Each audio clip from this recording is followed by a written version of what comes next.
that harder than I remember it being. To count us in? To count us in. That's hilarious. I feel so much pressure on it now. Like, oh, it's gotta be perfect. I gotta hit it at the right moment. Which is really funny. Because it's just us.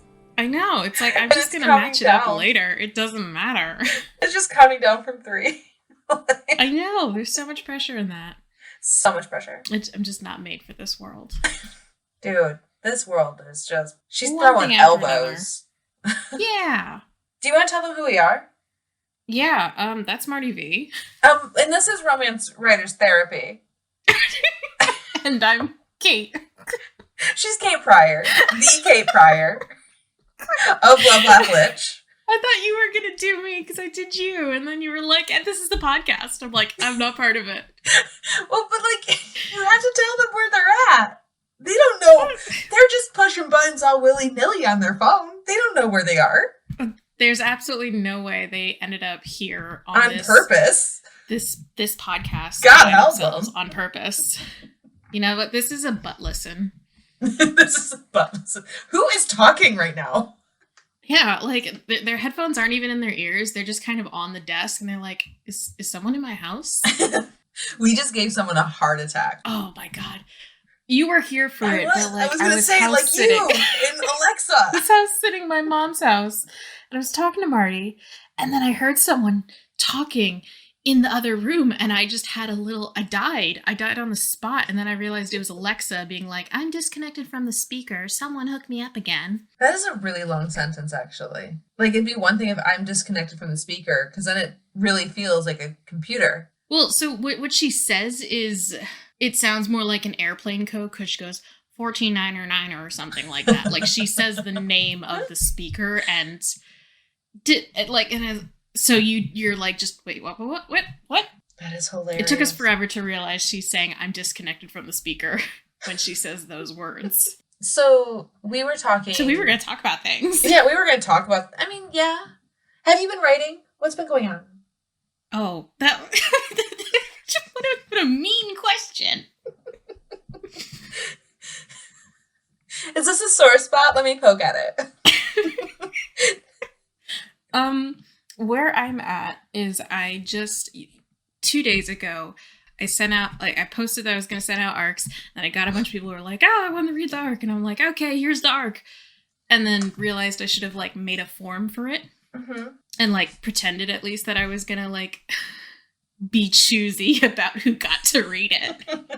When I did arcs for Truth or Dare, yeah, I was not choosy, and I was just falling into people's DMs like, "Hey, here's my blurb. You want to read this and tell people about it?" I mean, I was choosy because I was seeking out specific people. I wasn't falling into everybody's DMs on Instagram. But I think when I looked for, what do you call it?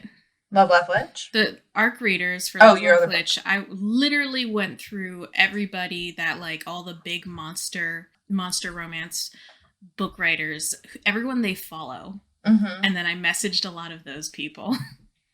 That's kind of how I came up with my list as well, was people that followed and had like posted positive reviews of authors that I thought that I feel are similar to me. Yeah, because like this is where your target audience is, and this is the quickest way to get to them in a way. You're kind of cutting right to the source. But also, like, I feel like this tactic is very much of this moment. Like, in a year, maybe this advice is not even going to work. I mean, the advice of, like, try to find people that do read in your genre and read books similar to yours. That's timeless. That sounds solid. But it's the method of which you find them. I mean, good luck. I feel like changes so often. I feel like the joke is, like, as soon as you figure out something, in, like, a door that's open in publishing, it closes. Like, people are like, "Oh, exactly. congratulations," and then they close and bar the door. And so, yeah, I mean, all bets are off.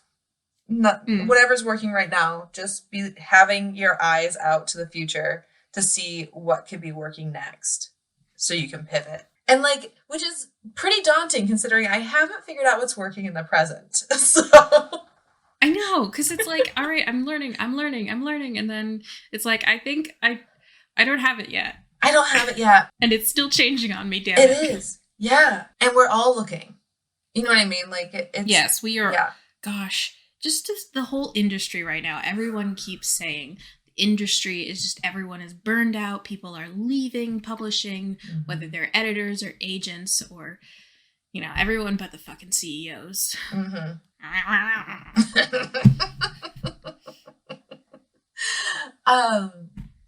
I will say that I'm hearing a lot more advice compared to the advice I was seeing in like 2015, 2016. It was very like, you must be doing a book a month. You must be, you know, mass producing. You must be. There was no chill, right? Like everyone was like, publish, publish, publish, publish, publish, right? And now absolutely. The conversation is so much more like, hey, what is your goal? And like, find a longevity plan to that goal.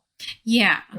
Like, it's definitely this is a marathon, not a sprint kind of thing. Yeah. People are being more like, yes, like I feel like the advice that like someone says, hey, it's a really great idea to rapid release a few books at a time. And that means a lot of time setting up for that rapid release. And 1, resources. 2, 3. Because and now resources. You have to stockpile those books and like pay for their production before you're making any money on them. And then, but people say rapid releases, you know, do, what is the word? What do they do? Mess with the algorithm. They mess with the algorithm? Yeah, because that's the thing. It's like rapid release then pushes the algorithm to see you more. Okay. Right?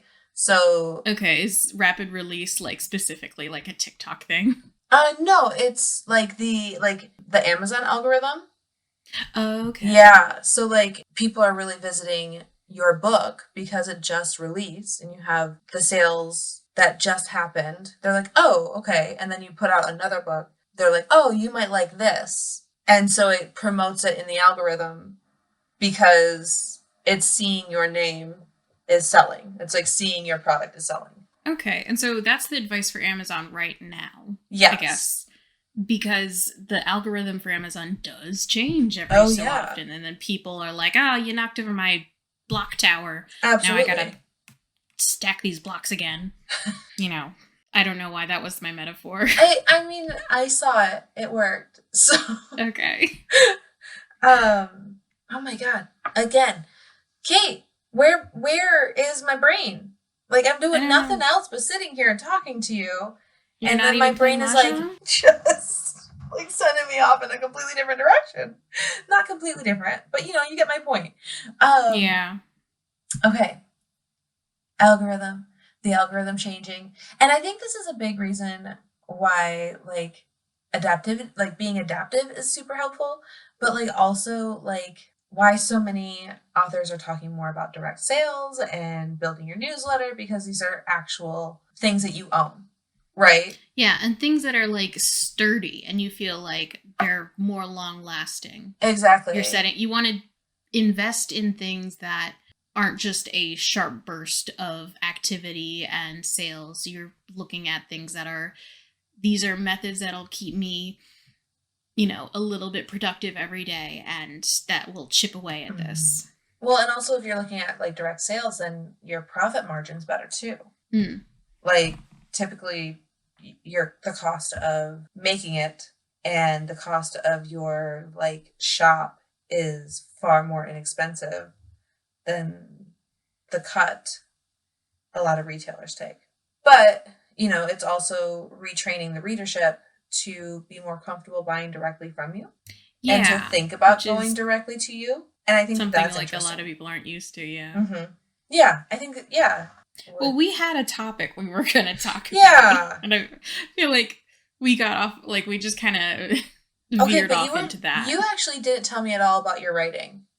Yeah, I was distracting you. Do you want me to It answer? almost worked. I haven't written anything. I feel like I always say that on this podcast. I haven't written anything lately.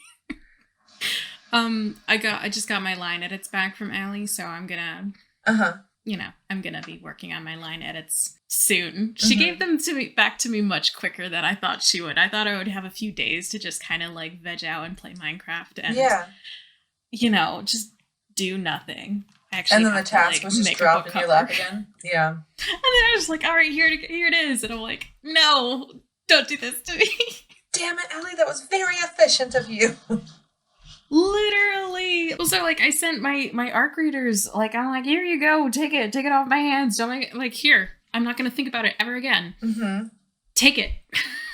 And the next day someone messaged me and they're like, oh, I'm going to give you my thoughts on it. And I'm like, I love that you love it, but you can't tell me that you finished it in a day. Oh my God. Oh God, right? It's like, because this one's twice as long as the first one. And I know the first one was short, but I'm also like, oh. It's bigger feelings, right? It does have bigger feelings. I think the plot is, there's more room for everything. Mm-hmm. And I did not intend for it to be twice as long. I just wanted it to be a little bit longer, but here we are. Yeah. Well, and then my notes just kept on telling you to add more. Yeah. So.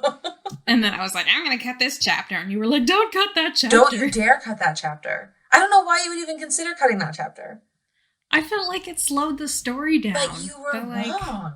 It's what actually, like, there was, like, a cute moment with them. And they hadn't really had it, like, a cute moment. Yeah. But yeah, the book's going to come out in a bit. I don't even know if this episode will be out before the book is. I don't know. Yeah, I have no idea. But we were going to talk about, now that we have both put things out into the world, mm-hmm. you know, had feelings about what it's like to do that, to kind of take a moment and think about the first books we ever wrote and the eternal question of, should you chuck your first book in the bin? I can tell you for an absolute fact, my first book should never see the light of day, right? Aside from our little cringe miss episode. See, I opened the tab of your first book that you sent me forever ago. It's just been open on my computer. That's for a so while. Funny. And I just I'll start reading this, and then I was like, I actually really love this, and I wish you had published it. Are you serious? I didn't get that far. I got interrupted because so much happened over the summer, and I have not read anything this year. It's been so stuffed with everything. I think there's some really great qualities to it, and I think that the things that it does is really appealing to your id, right? Mm. It definitely indulges in all of those fun bromance, three guys and their relationships and the dynamic between them, and then it has a lot of POV characters. Okay, yeah. And I think it works for it because it's just very much there isn't really any, there's the main couple in the first book, and it's meant to be a 3-part series. And there's the main couple in the series, but otherwise everyone that is a POV character is a main character. And so what's fun is their romance really gets to draw out. And I think there's a lot of fun things about it. But when I think of a lot of, it would just take so much editing to make it not oh God, no. Oh, it's so embarrassing. You know what I mean? Well, so I think I've been thinking a lot, and I mean, in the last 2 minutes while you were talking, I was listening. No, I was listening. I promise. But I was also thinking that my own projects as I do. My one pursuit in life. Okay, it's not funny anymore. It's about me. It's very, I hold a mirror and I stare into myself, Narcissus to the glass. But okay. So tell me your thoughts that you've been thinking about. Well, so, okay, I kind of wanted us to delve into a little bit, what do you qualify as your first book? Because I feel like I've been trying to finish a story forever. Mm-hmm. And I've had many stories, mm-hmm. many ideas, many worlds, many characters. Mm-hmm. And sometimes it is just the same story, just reinvented in new ways, new characters. I mean, the same characters mm-hmm. in new ways. I'm trying to think of something, the first book that I finished writing and felt complete about it, you know? Mm-hmm.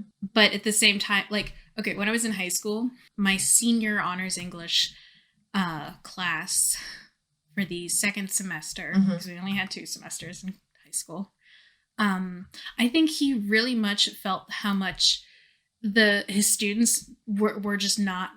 It's like we're gonna almost be out, like almost graduated.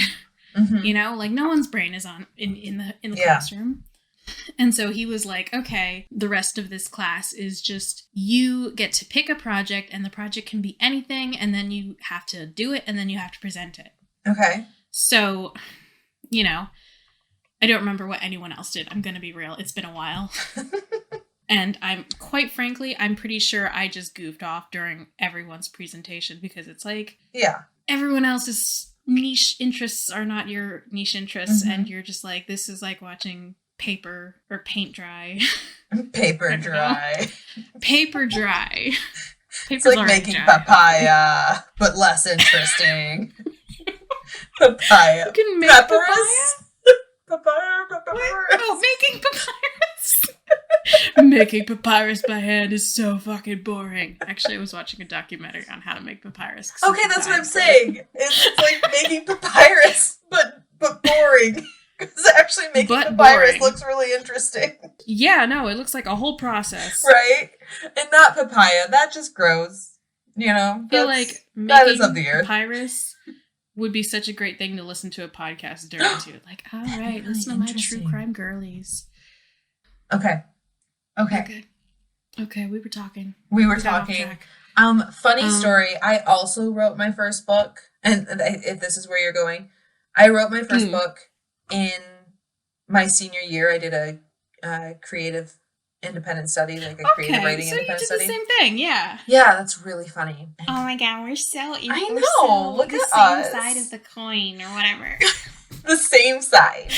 Yes. We're both tails. So true. I wish one of us had a head. It would be nice for a change. It would be nice for a change. Maybe, like, we would get somewhere if one of us was a Come head. on. No. I mean, we're just really stumbling through, like, all of our endeavors and hoping for the best. Like, yeah, just two tails walking on the road. Just two tails walking on the road. Look at his arse. But okay, so you did your presentation. And you wrote a book? My whole thing was like, I'm going to write the book that I've been thinking about for years and trying to, like, and this is a book that, like, had just evolved every time I had tried to work on it, and I never really nailed a plot down. It was just like, I've got 3 characters, and this is their dynamic, and this is what they're going to do, and then what they're doing is changing every time, and then it just, and so it was just, in my mind, it was this massive story that, you know, had all these details. And then, like, for this project, I sat down and I wrote it all out, and then I wrote a plot for it, which felt like I was just trying to make enough things fit without, and I ended up having to cut a lot of things out of it to make it be done on time. And I don't think it really had any kind of narrative, you know. Yeah, when I think about the vibe of my first book, it was very much like one character alone just being angsty. Right? Yeah. And so... Yeah, no, because that's what it ends up as. It's like, yeah. Reading that thing would be a walk down memory lane, that's for sure. The thing is, like, I don't consider that my first book because I don't feel satisfied with it. Yeah, I think that's why for me too, where, like, yes, I wrote it, but I really didn't know what I was doing. It really didn't have much of a plot arc. You know what I mean? Like, yeah. But trying and failing with it was really important as well. Well, so, like, after that, there's 2 more projects that were full-length things that I tried and I feel like I failed with. Does that make sense? Yeah. Which you're familiar with both of them. The Saltwater book and the Handle with Claire. You feel like you failed with Handle with Claire? I feel like I've talked to you a bit about this, that when I go to read it, there's so much in it that I just utterly love, and, like, I'm happy I wrote it, and I think this is such a great scene. But then there's, like, certain plot arc elements, like subplot stuff, that I feel like I wish I hadn't just jammed this in here, but I feel like I couldn't think of anything else to fill this hollow in this gap in the narrative. And there's a lot of elements that I feel embarrassed about, in the way that I feel like they're the sort of things that would immediately, I don't know, turn readers off or attract criticism. Like, okay, so Claire's a teacher. And something that really got in my head is that, like, when people talk about books, like, where a character's a teacher, is like, oh, they always get it wrong. Okay. You know, even though I was talking to our friend who is a teacher, and I was like, are the things she's doing realistic? Does she ever do anything unrealistic for a teacher? And the whole time she was like, no, she's fine. But I'm like, yeah, I get that. I don't know. I think part of it is, and this is like a weird little, like, kind of diverging from the plot of this episode. So, like, for the longest time last year, I was applying to jobs, and I was applying to jobs pretty much the whole pandemic, and it really did such a number on my self-confidence because no one was hiring. No one wanted... This was right before the chorus of "no one wants to work anymore" started. That's hilarious. You know, it was like, no one wants to fucking hire. Yeah. And it just, you know, because up till that point, I had really only done minimum wage jobs and internships, unpaid internships. And internships that I was supposed to be paid but never was paid. Wow. Yeah. Well, and the fact that unpaid internships is even, like, legal is shocking. Literally, like, you should at least pay for my gas to get here, because I drove an hour and a half to the unpaid internship for so long, and yeah, no, they should be illegal. They should They are, but, like, they get away on technicalities. Like, yeah, well, because you need experience, and I think, and here's, for this, like, entry-level job that I have a college degree for.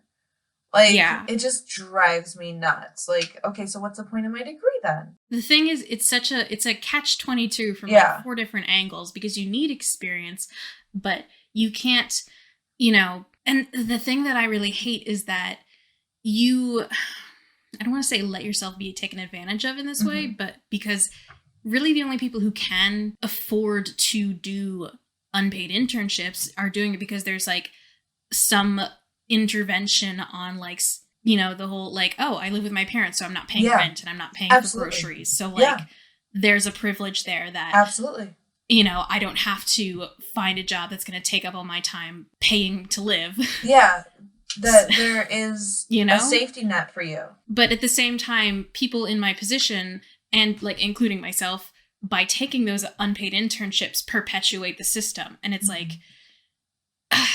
it's really shitty that it's like, you need this, but you're also, what is the word I want? Complicit? I don't like complicit, but I feel like that's the best. That was the first word that came to my mind. I mean, I don't like it either, but, like, because it feels like it's blaming, but at the same time, I think there is a little blame, because you are using your privilege to get to this thing that other people don't have that safety net and can't.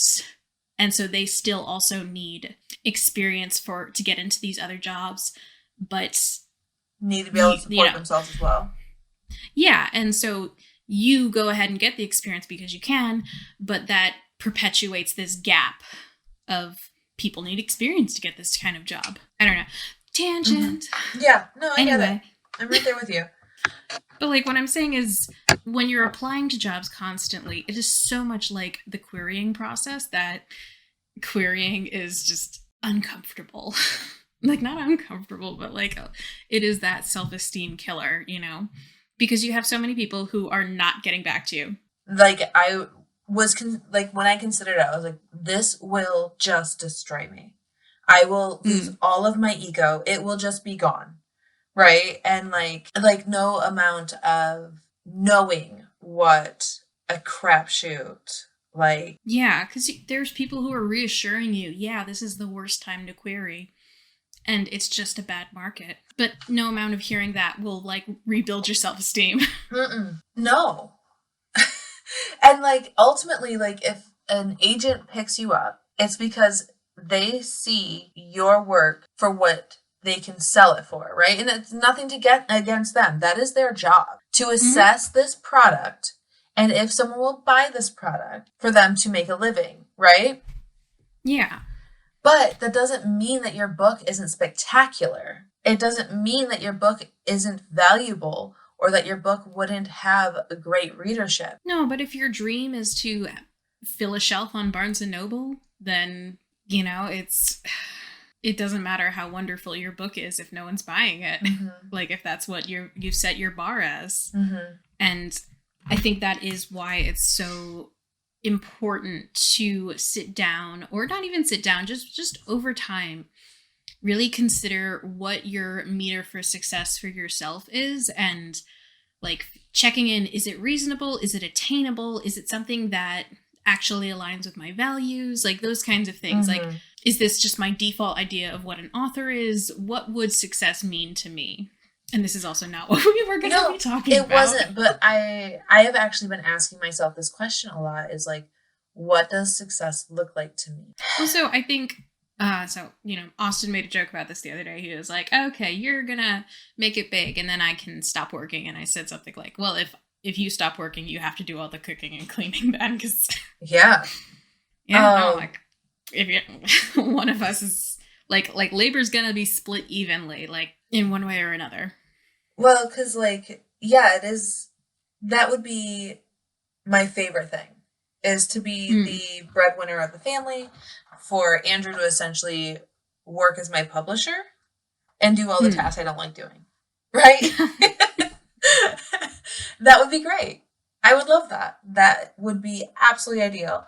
And it is what I want. But like, I think there's a lot of steps that prove success prior to that dream being achieved. So like, where is the success I'm at right now? Does that make sense? Like, is it? Yeah. Well, I think there's also like long-term goals and just like, what are your short-term goals look like? I think people kind of overlook how good it is to have a short-term goal. Does that make sense? Yeah, absolutely. You know, like if you don't say, this is the mark I would like to reach, then you won't notice when you have reached that mark. But then at the same rate, like I'm so competitive, and like my personal mark that I set for myself, I haven't reached. Yeah. And gathered it hasn't even been a full month. And just because I didn't reach it this month, or like even if I don't reach it next month, doesn't mean it's not going to happen. Yeah. Right? Do you mind me asking what this goal is? Yeah. Don't want me to. Well, no, because I'm actually like, something that I'm really struggling with is like, there's very little transparency. Ooh, in like selling numbers? Yeah, absolutely. That's what I thought it was going to be. Well, I would like, because I'm in Kindle Unlimited, right? So I still need to get my physical copy done. And like, at this point, I am annoyed with myself. Like, look, I don't know why you're dragging this task behind you. Just get it done, right? So I need to get my physical copy done so I can get it posted places and sell elsewhere other than Amazon. Because I do think that I am not a perfect fit for Kindle Unlimited, right? I think that my voice and my stories probably are a better fit for a wide audience. But I don't know either. You know what I mean? Like, I have reasons why I think that, but I don't know. And I'm not going to duck out of the path I'm in right now until I have at least all of Love and Embezzlement, the series, written and posted. So my goal is to get 1,000 page reads, right? Okay. In a month. And I haven't done it yet. And I don't know how to compare that to other people as far as like success. Yeah, no, I 100% get you. Because like, I remember I was reading it was a Twitter thread, and then someone else was like, oh, that Twitter thread is just absolutely bonkers with the numbers. And Was it the Penguin Random House? It wasn't the Penguin Random House one. Okay. Well, so I'm going to come back to that one later. Yeah, I know, right? Because like, thoughts on that. But it was this woman, she was like, here's how much I spent on the cover and on an editor and to get it self-published. And she was like spending thousands of dollars for this self-publishing venture. Okay. And, I was looking at it and I was kind of having a moment like, God, I'm so glad I'm an illustrator because I do my own covers. Yeah. And, like, I hadn't even thought about it's not a privilege, but like is advantage a good word? Advantage is a good word. Yeah. Because it's like, it's something you've worked for. Yeah. Yeah, no, like I've been doing this for like at least 10 years. Like not being an illustrator, but like I've been practicing art, mindfully since the 6th grade. Like I put a specific, like I remember a day in the 6th grade when I went up to the other girl who was an artist in the class and I was like, you're going to teach me how to draw eyes. Aww. And she did, and I did a terrible job and I was never as good as her. She was so fantastic. She could draw so fast. But she drew exclusively anime characters. Okay. And that's not a bad thing. No. And she drew them very fast, and she was so wonderful at it. Like her speed, I'm so enviable of it even today. Oh, that is so cool. Like she had a real talent. I didn't really understand what she was trying to teach me at the time. Yeah. Like, she was real big into, like, Sailor Moon and Tokyo Mew Mew and whatever. Yeah. And I was just like, I would like to have faces on my paper. But, like, I remember drawing badly and sticking with it, and then until I did it good. And, like, there's been effort. Okay, rant over. Okay. Ranting about that. But, like, also looking around and being like, oh, wow, people really have to shell out for covers because they don't... Like, it's something I'm learning to value in my workplace because being a graphic designer and, like, sometimes someone else makes a graphic and I'm like, God, why is it so ugly? Why can't you make pretty things? Well, but, like also, I want to yell at people. That has come in handy for you in creating your own advertisement as well. And it's been its own handy thing. Mm-hmm. Yeah, absolutely. I don't Very know. transferable knowledge. Like, that is the thing. If you want to do well in, what do you call it? As a small business, having multiple skills, not necessarily illustration, but like, if you're good at, keeping yourself motivated, that's a whole skill right there. Self-managing is something I am pretty much incapable of. And, Yeah. I'm waiting for you to insert one of your skills here. Oh. I like self-managing. I do decent with self-managing for sure. One of my biggest skills is the ability to meet and interact with people. So, like, networking is a really, like, solid that is really fantastic. Yeah. Yeah, I mean, it's great. And I think your newsletter shows that. Like, you have grown a newsletter, and I've been, like, running away from it. Like, I try for 2 minutes, and then I run away, and then I go back to it, and I'm like, why doesn't it work? It's really fun to me. So, like, that helps a lot. But also, like, we were talking about BookFunnel, like, doing those BookFunnel promos to build the list was really helpful. And then I did call my list because, okay, so I'm on MailerLite and it's free up to 1,000 subscribers. And if I don't have these people interacting, but they're on my list because they want my free novella, and that's great. I hope they read it. I hope they enjoyed it. But I'm not going to get past 1,000 subscribers and have to pay for this service when they're not interacting. You don't have enough. Yeah. Yeah, you need people who are opening them, Absolutely. People who are clicking on the links. Yeah, and so like it helps the visibility of my newsletter to not have a bunch of unopens and like everything else too. Yeah, so I love my newsletter. It's also the ingenuity, let's use that word. Okay. Because I can't think if I'm using it wrong or not. We're going to proceed with confidence. Yes. To the go-getterness of saying, okay, I'm going to find and compare different newsletter providers. That's something that, like, paralyzes me, you know? Mm-hmm. I'm just going to go with the first option because I don't want to do the math and have to bite my nails over which one's better, you know? Well, I really landed with MailerLite because I really liked its interface. I really liked how it was to use. And, you know, it's hard to make that decision when you're stepping up to something absolutely brand new. Right? So it's hard to know, definitely. This is my favorite tool for this when I've never looked at anything else like it. Right? Exactly. And And like, so oh my God. I signed up for a Just, couple different ones and played it, like try to do the onboarding sequence. And the Mailer Light was the one that like was most intuitive. Are you there? yeah, I'm here. Oh, okay, you were just quiet so long. Kate does this to me where she goes silent, and then I feel like a nerd asking like every couple of minutes, like, "Are you there?" But it's been like 30 seconds since before you were talking. Thinking I've hung up on them. It's like when you were on the chat and you didn't know that you were muted, and you're giving so much insight. Oh my God. And like God, we're just totally ignoring you. There was one time that like I think Allison had read her chapter, and I was on mute. And I was asking her a bunch of questions about her chapter.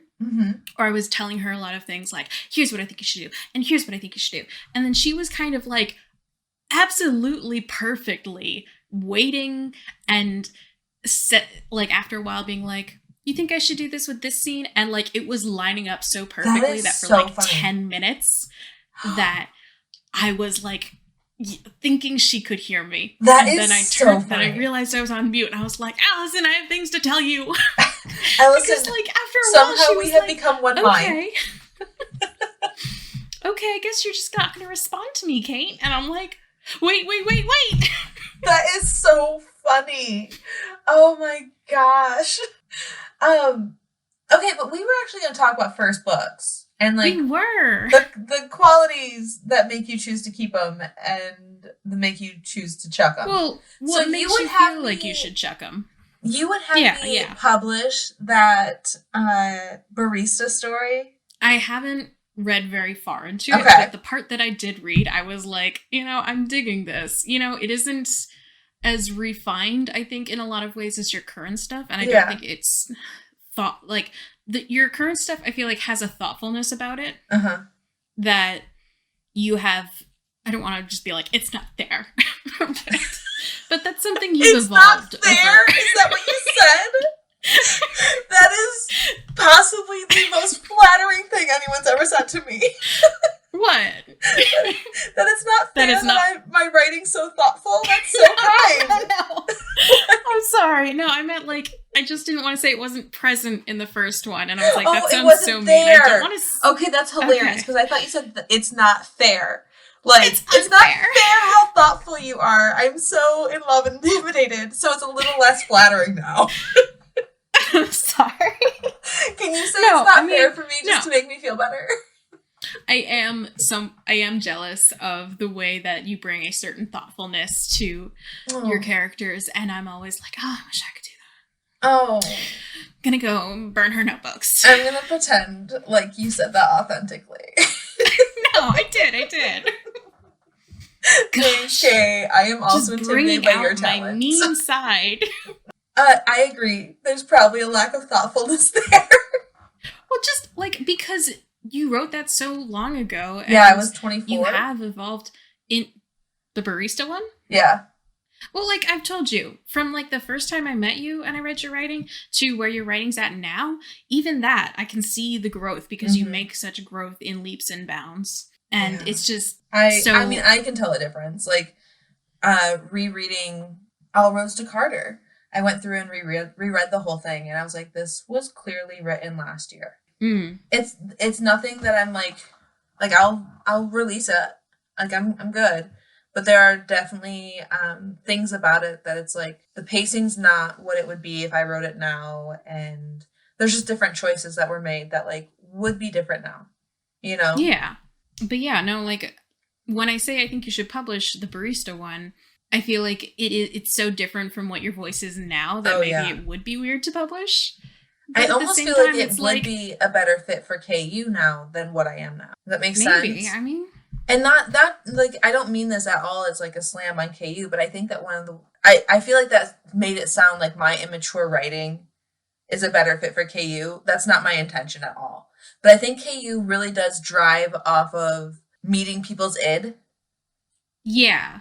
I feel like it's for people who do read a lot and are consuming a lot of very more fast-paced, I think. Absolutely. In a way. Things that immediately get to the point and don't kind of take their time setting things up. Mm-hmm.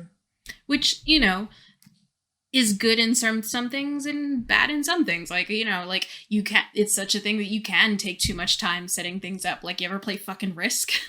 I love Risk. Oh, okay. I'm gonna insult Risk. Your hobbies. But like when you're losing at Risk, it is torture. Like, and it's also because you didn't set things up right. It's because you didn't exactly. Your dominoes fell apart. Yeah. Dominoes, another thing that like taking your time to. I'm sorry. What are these metaphors? I don't know. But I mean, I understand what you're saying. So metaphor work. Working metaphor. Okay, you're the only one the metaphor's for. Because I specifically wanted to insult this hobby I didn't even know you had. I've already told you I love board games. Oh, yeah, you have. And I love the very time-intensive ones. Yeah. God, Kate, do you even know me? I don't. I have not been listening this whole time. But I have actually thought about, because I like the premise and I like the characters in the barista story. And I have thought about rewriting it. Okay. And I would probably keep it with a similar format because I think that that's part of the fun of it. Well, so what are the things that make you feel like you should just toss it in the bin? Is that too analytical? That's such a specific question. I'm sorry. Why did you toss yours in the bin? Why did I toss mine in the bin? Yeah. Well, so for different... I mean, okay, for the first two books, I'm going to say that I've worked, that I feel like I completed, and I completed in a way that was at least satisfactory enough to call it a book. Mm-hmm. And I think for the first two, I think I can solidly say I did not understand enough about the pacing and tropes of romance that... Yeah. I think that might be part of my problem with the barista story is I didn't have a strong enough understanding of the tropes and character backstory. There were just so many, and I Discovery wrote it because I Discovery write everything, but there were so many things that I wrote it and was oh, that's what it is, but there was no support to it. I think kind of one of the things that I wish because I do feel like there's enough in Handle with Claire to go back and maybe pull all the parts that I still really like out and maybe suture some better plot in, pull things out, put them in. But at the same time, I feel like there was a lot of choices I made that I think are just kind of set it up for failure in a little way.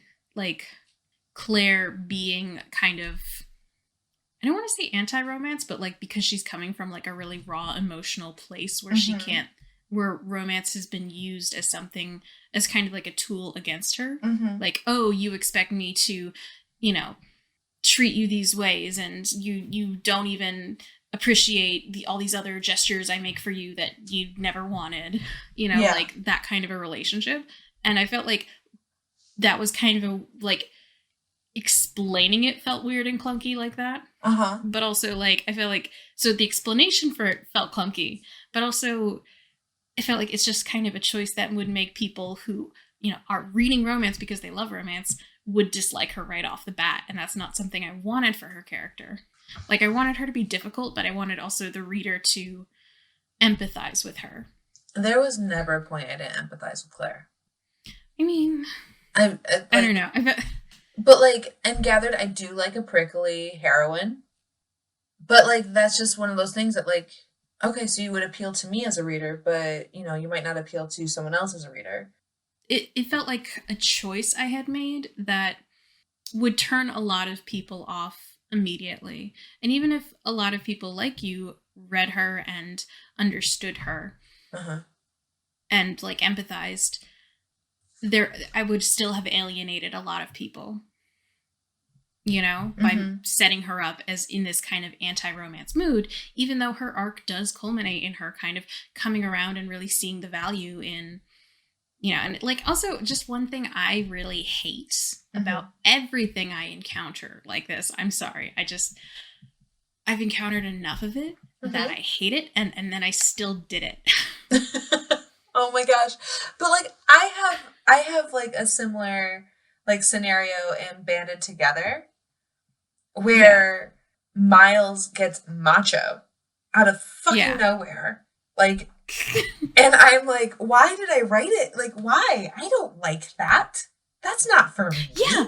That's such a weird thing. It's like, I really hate this trope, and suddenly it's in my book. Yeah. And like, where did you come from? Where did you come from? You were not invited. But like, and then it's like, I don't know how to remove it either. It's just in the book now. Oh no, I have huge changes happening to that book, and like it will remove that. So like that will happen, right? Okay. But like, I know that moment ended up in the book because I needed something to provoke the plot. Right? He pissed off the wrong person and it provoked the plot, right? Right. It was important for me to write it wrong because now I'm so much more mindful about what messaging and choices I'm making within my story. And if my only solution is this that I don't like, I need to try harder. I need to think more. I need to go further back in the story and make corrections. You know what I mean? Like, yeah, there was a different direction to take, and I took the wrong turn somewhere, and it just is going to take more work to fix it. But I had to write it wrong, and I had to write that whole story, beginning to end, regardless of the upheaval it needs, in order to get a better grasp of story, be making enviable work now. So... the thing I really hate is meta narratives. Like, if the main character is like a romance author or something like that. Okay, yes, that is my number one peeve. Thank you for hitting the nail on the head. Okay, but I love it. But, like, the whole thing, like, because the narrative is, like, Claire's going through a romance arc herself, and she's also reading a book about someone going through a romance arc, and then she comes to the same conclusion because of the book, and I'm like... It is an interesting choice for you to make. And, like, I just hate it so much, and I'm like, why am I doing this? I'm not enjoying anything I'm putting down right now. Literally, it's like, it makes me cringe, and, like, there's nothing wrong with this plot necessarily, it's just I have my personal feelings about it. Because I love it, and you have mentioned that you don't like it before. I feel like, my personal feelings on making something meta-contextual is, I hope that's the right word I want to use. I mean, it really made sense, and it sounded very smart. So I know, and then I was like, actually, let me pretend not to be smart. The words I want to use are, let me take the mask off. I'm not smart real quick. No, you're very smart. And I think proceed like with confidence. Like let just bust through that door. Tell me what you got. Again. Take two. Okay, within a meta contextual context of a reading. You can extrapolate from the heroine's action. Okay, I've got to stop. I love this pedantic tirade. Please continue. Me pulling every synonym out of the drawer that I can think of. Every big word. I think it's lazy writing. I think that it is clearly inspired by a personal experience, right? Yeah, I mean, like, you're writing what you know, like, literally, right? Well, see, okay, that is my problem. I am a very literal person, and so I think when you see something meta, it's very easy to say, to pull out, here's a meta parallel. Here is, like, it's so easy to, like, take a conventional trope and say, okay, I'm inverting it, exactly. Okay. And there you go. You have something brand new. Okay, So in like any fairy tale, like you have the knight who slays the dragon, and then you have the princess who he saves. Okay, like your basic fairy tale format. Oh, let's invert it. Let's make the princess is actually the dragon, and the knight is evil. And like, ooh, we have something brand new. Okay. You know, like it's so. You have the ingredients, and all you're doing is switching things around. And some people think it's very, very cool, and. Yeah, because you just described that fairy tale. I'm like, yeah, that sounds like a really fun read. And, like, it could be, but it's also, like, I don't know. I saw a lot of it in film school, and I just feel like it's very lazy. I think there are ways to pull it off and do really well with it.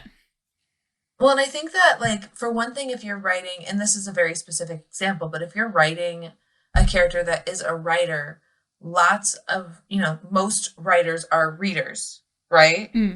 A lot of times I feel like we are just selling our books to each other, right? God, it does feel like that. It does, right? I swear, like... Are any readers just readers, or are we all writers? We're just... The author to reader pipeline, the reader to author pipeline is, quite frankly, disgusting. It's a straight line, man.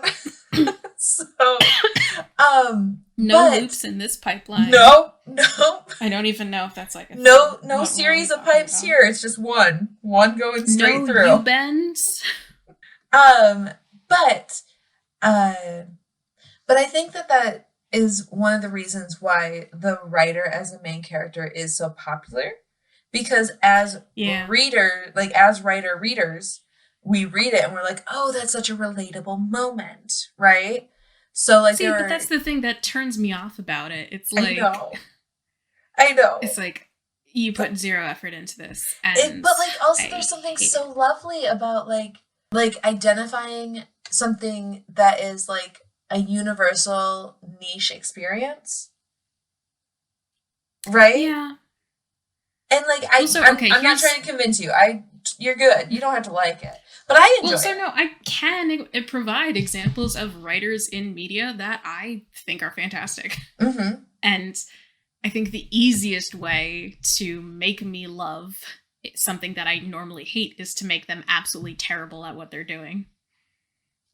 You mean like kind of like Beach Read, how she couldn't get like any words down? I did enjoy that. That did make me not hate her. I feel like if she had been fantastic at it out of the box, I would have hated her just on principle. But I did enjoy that she was struggling, and I was like, it wasn't because it was relatable, it was because she wasn't immediately built up as this goddess of writing, which is like, I feel like the thing I hate about Gilmore Girls. I have never watched Gilmore Girls. Okay. So you're safe to say whatever you want about Gilmore Girls.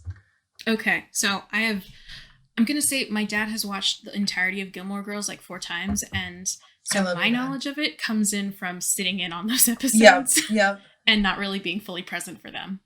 But as I have gathered from it, I don't even know what Rory's major is. But the whole thing is like, oh, she's so smart. And it's like, okay, she could be a smarty. Okay, I don't care. But she like...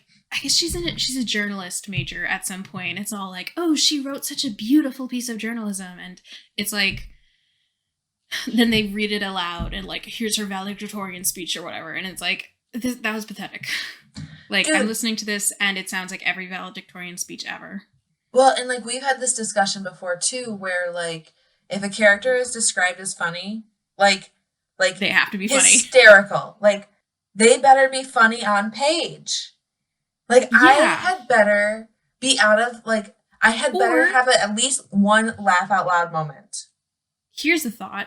You could have a character who has a reputation for being, like, hysterical, screenwriter or whatever, and they write the most laugh out loud of comedies, but, like, meeting them in person is, like, like watching paint dry. It's like, you are the dullest person I've ever seen, but they are the worst person to talk to. They are only funny if they are able to like think and refine their joke, right? But it's set up in the story that is who they are as a character.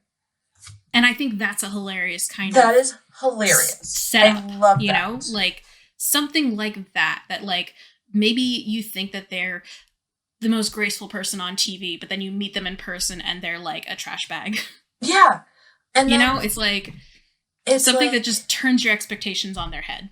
And then it's like, it's character building as well, because now this character that does so many funny things can't interact with people like in a way that they expect. And so they constantly feel like they're disappointing people when they meet them. Yeah. And like, I think there's your easiest way to create dimensionality in a character. Like, give them conflicting traits. Mm-hmm.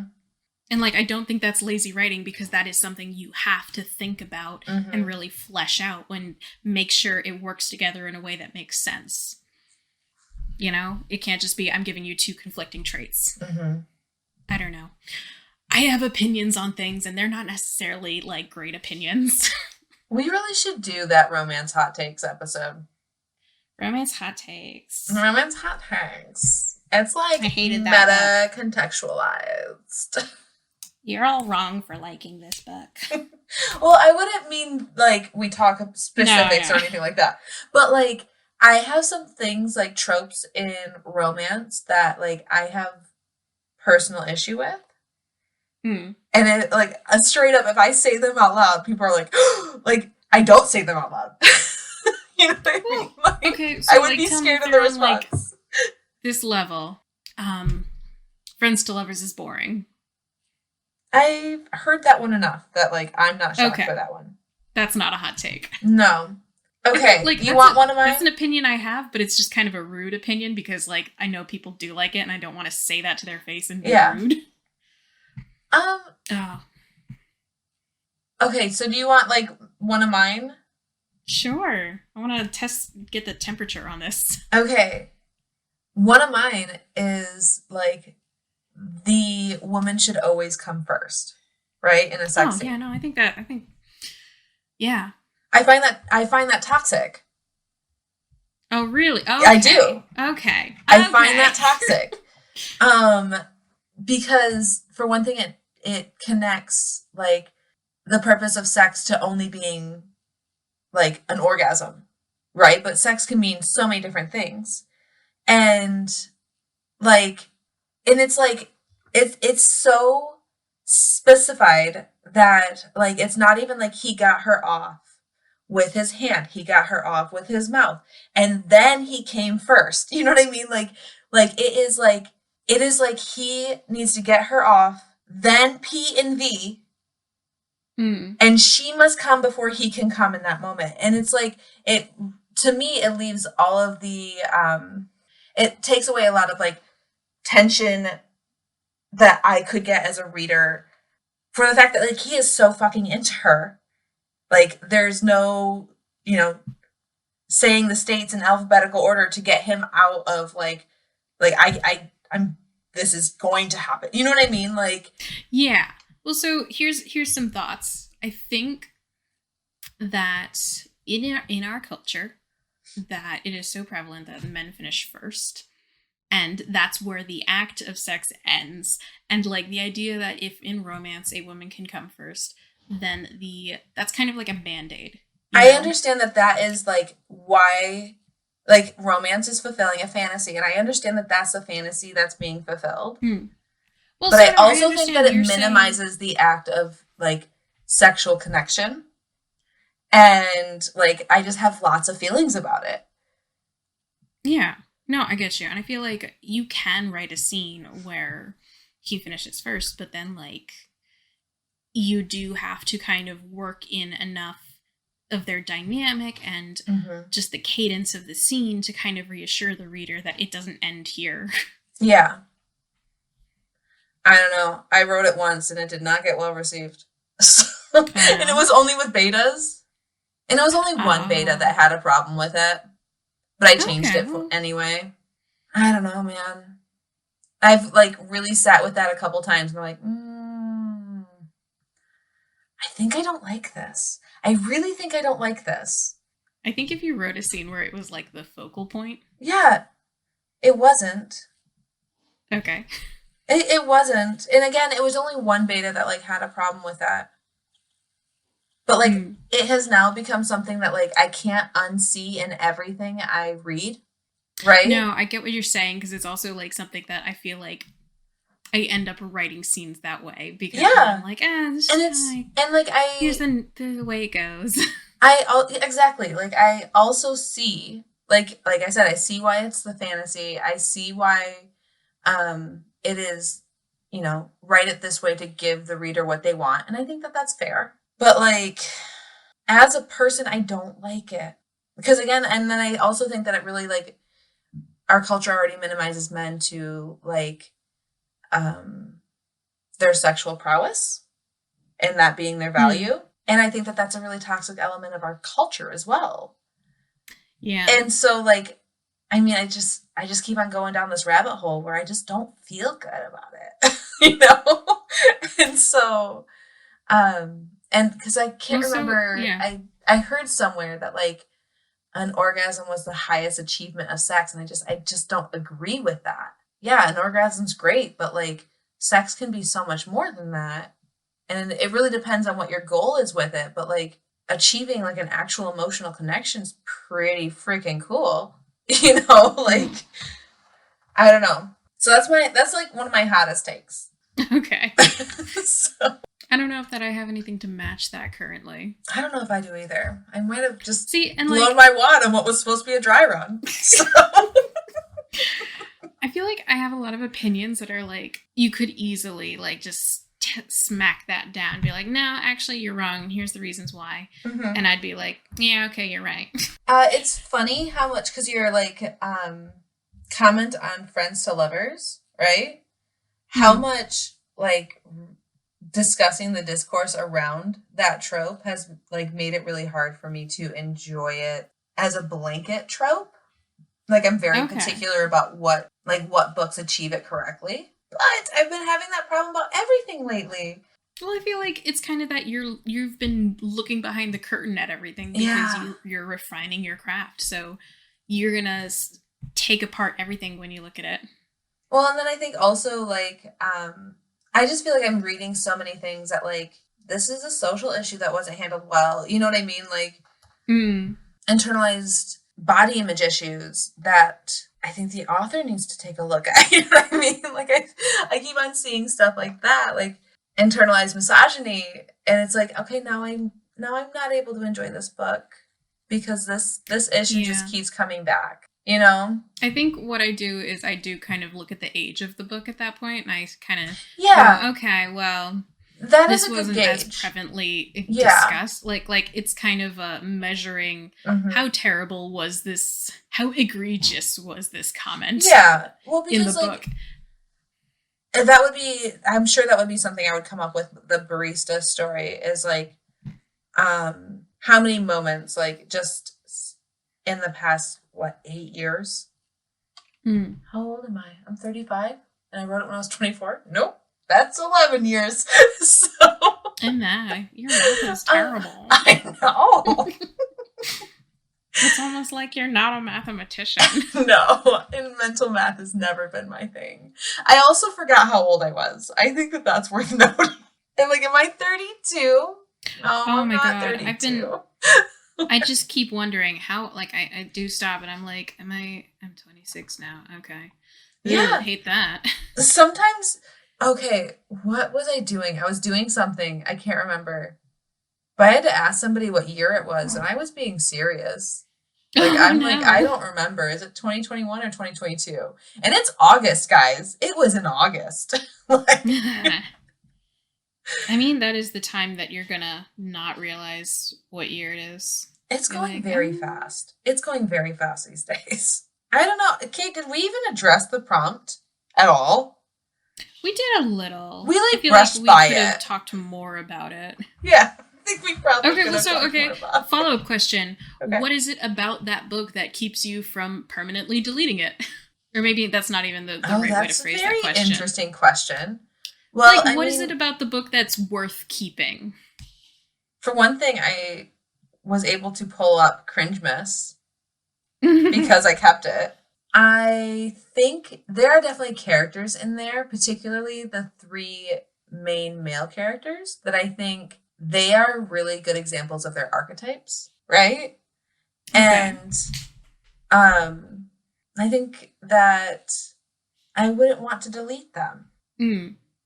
Right? Well, like I'm a hoarder. I don't want to delete anything I've ever written. I'm still obsessing over a document I lost because I just accidentally X'd out of it and didn't think to save it. Oh, that's such a when bummer. I was in 7th grade. Oh. Like it was so long ago, and I'm still like I asked Austin the other day. I was like, if I pulled out my Windows 98 computer and we booted it up, do you think you could find this file that I deleted for me? He was like, babe, it is gone. Accept it. I'm like, I think. But do you think? But do you think maybe it's just kind of hanging out there in these phantom electrons? Well, and then like the messaging is always don't ever delete anything you've ever written because you don't know what you're going to use again, right? I have paper copies of like a story I wrote in 6th grade, right? It is literally on the other side of this wall. I'm never going to read through it, but it exists, and someday my children are going to see it. You know, like... When they have to clean the house out. Exactly. Nursing home. When my days are done. So, I don't know. Why wouldn't you delete it other than being a hoarder? I'm attached to the characters. Okay. Well, so when I first wrote Salt and I finished it right before we were going to go on this camping vacation at the beach. And so I printed it out and I hole punched all the pages and they were half-size pages. So it looked like a whole little book that was just waiting to be bound. Aww. And I took like a red pen so I could edit it. Yeah. And it's bound with ribbon now because I love that. But like, I know, and I kind of want to do that with all my books, but I'm also like, what a waste of paper. I know. Well, and like I have again a physical copy of a book I did for NaNoWriMo back in 2016. And yeah, that's another one that will never see the light of day because it didn't know what it was doing. Yeah. I think that's always the hardest part with like a project. It's like, oh, you were kind of aimless. Yeah, like absolutely. You didn't know where you were going. No. But there are some really like beautiful lines in there that like I have very distinct memory of like this prose.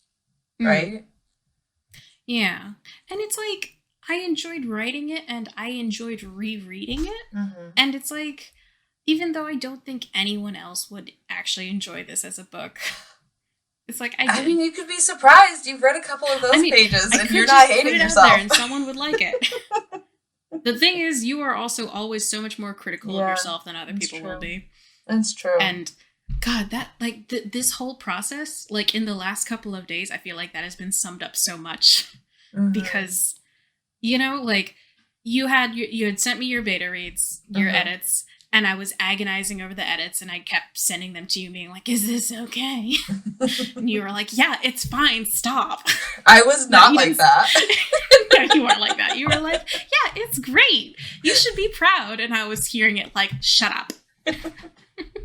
Meanwhile, I sent you my best attempt on Canva for a cover, and you were like, do this instead. Okay, now give me a minute. And you actually made it really pretty. So... Well, that's what I do. That's my day job. Like, yeah, but like this is what I do too. It's very easy for me to do that in 10 minutes, you know? But like when I'm staring at a book and it's like, I see you've presented me with a here's the direction to go in for a solution to this problem I've identified. And I'm like, oh, do I have to? And I'm like crawling to get there. Yeah.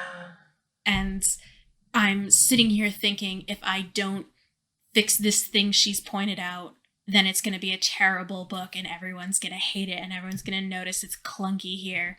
And then I'm trying to reassure myself, it's okay if I have a clunky chapter. And then and then I send it to ARC readers and I'm getting all this feedback. I'm like, oh my God, I love it so much. And I'm like, oh. Right? No, it's true though. It is true, though. Like, the amount of joy I've had just from people telling me, oh my God, this part is so great. I love it. I love this idea. Or I'm enjoying this moment so much. And this is so cute. And I'm like, wow, I was really getting down on this book. Yeah, because I feel like that's part of, like, the process of writing it, editing it, and then also, like, doing the marketing and the this and that. You don't really it's hard to take the time to just appreciate the book for what it is and not having a totally critical eye of it. Because, like, I went back and reread Just Fake Married recently, and yeah, there were some things I changed, but, like, not a whole lot. I was reading it and I was like, this is a good book. Like, I'm enjoying myself. Like, this is great.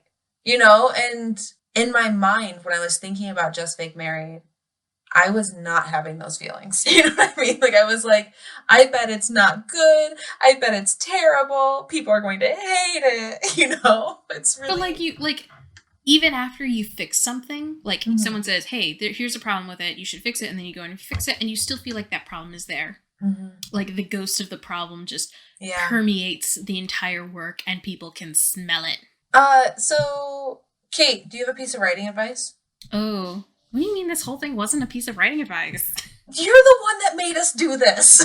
This is you, You're Kate. Right. It wasn't my idea, wasn't it? God damn it, Kate. I feel like I say the same thing every single time. I'm like, get out of your head. Write for your joy. Mm-hmm. Meanwhile, we just spent all this time saying how it's so hard to do, and it's, like, not really something we have found, like, a great knack for. Well, okay, so here's something that I keep telling myself, and, like, I think I had at some point convinced myself that if I just wrote the most banana pants thing that I could come up with, that people would just immediately be like, you're gross. Okay. And, you know, that it just wouldn't be well received. Okay. You know, people would just be like, okay, weirdo. Like, I don't know where I got that from. No, but I think I get it, because, like, it's like you're taking a big risk. Yeah. Right? So this could go really well or this could go really poorly. And there's, like, no in between. And you could have played it safe and gone with the in between.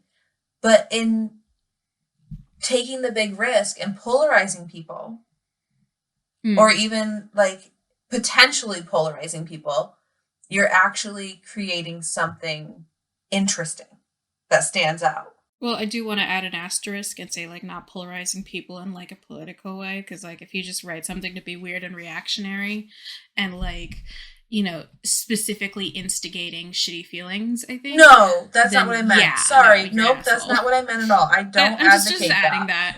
Just because that's what people attach to the word polarizing these days. Yeah.